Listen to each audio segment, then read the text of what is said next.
If you don't want the car and the free gas, they can collect $550 monthly for car allowance. Each official would have to drive 1,089 miles each month on county business to be able to collect the same amount if they expense their mileage at the IRS rate of 50 cents .5 per mile. This represented total savings of $145,200 if the car allowances would be eliminated. Keep in mind, they can still be compensated for actual and necessary travel. Quite frankly, AB 123 says, if you're going to receive an expense check reimbursement, you have to submit data that supports the expense. The real problem is that it's a waste of taxpayers' dollars. Another example of how government workers are continually ratcheting up their benefits, even when the rest of us have to tighten our belts.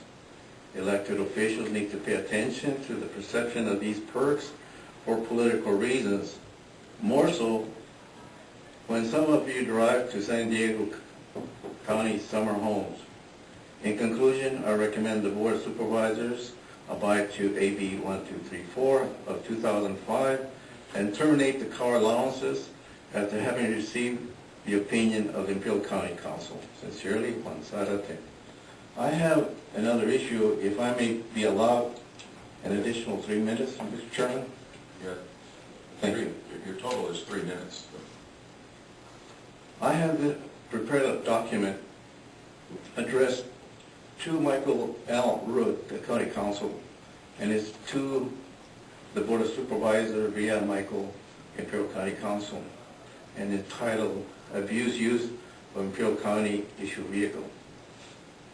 In reviewing the car allowances program, I found that a department head who chose to be issued an Imperial County vehicle would pay gasoline and maintenance, which is in part paid by his department operating budget and county general fund in the course of conducting county businesses.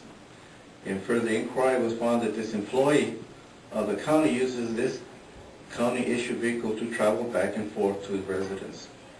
According to maintenance record, this individual has traveled 1.3 times around the world in the course of his county duties and private use in his 2007 county-issued vehicle.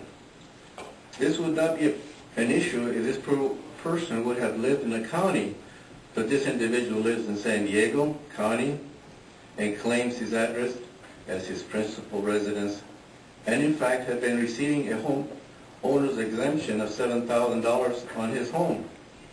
Further, I believe this living arrangement could very well conflict with him serving as district attorney for the county of Imperial.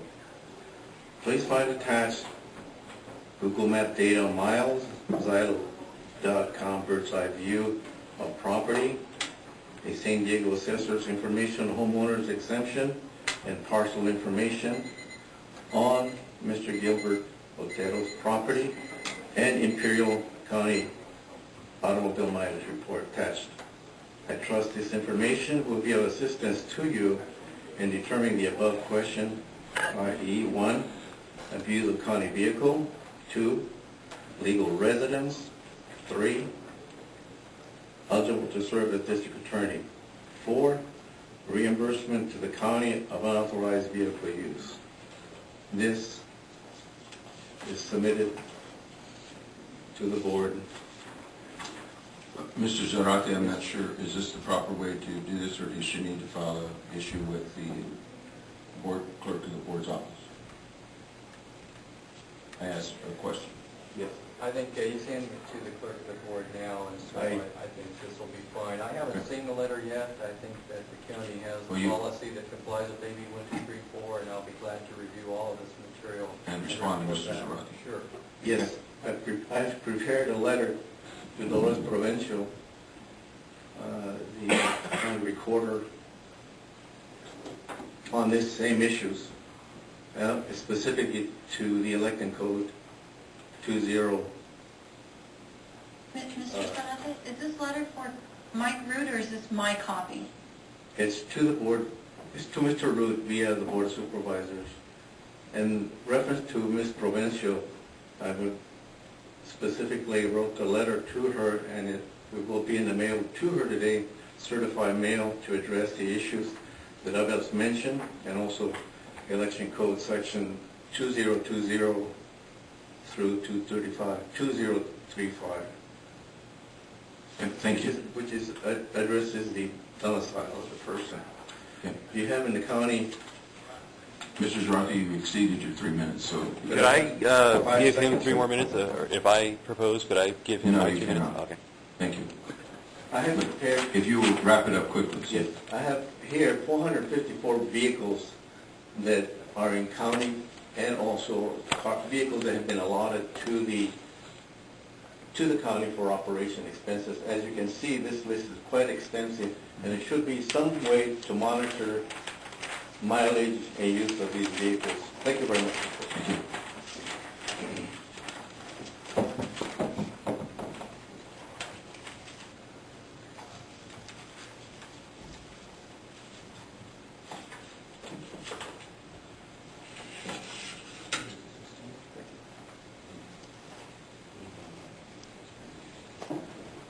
Anyone else would like to speak to the board?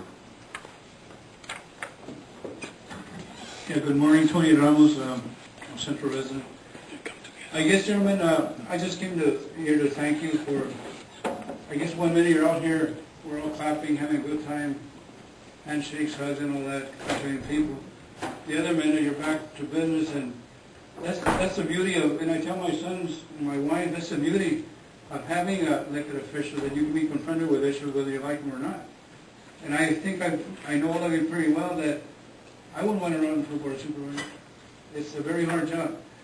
Sometimes you're damned if you do it, you're damned if you don't. Excuse my saying that, Mr. White, but that's the truth. Most of the time, Tony. Most of the time, and I'm not going to say whether I agree or disagree with Mr. Arata because I don't know the whole issue, but it makes sense. Other than that, to me, the beauty of being an American is that you can stand up for your rights.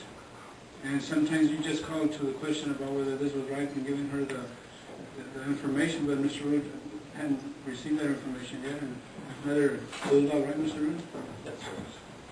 But beyond that, board members, I do want to thank you for being part of what happened a few minutes ago. I think the culminates not just to me, but every individual here, the right to be recognized.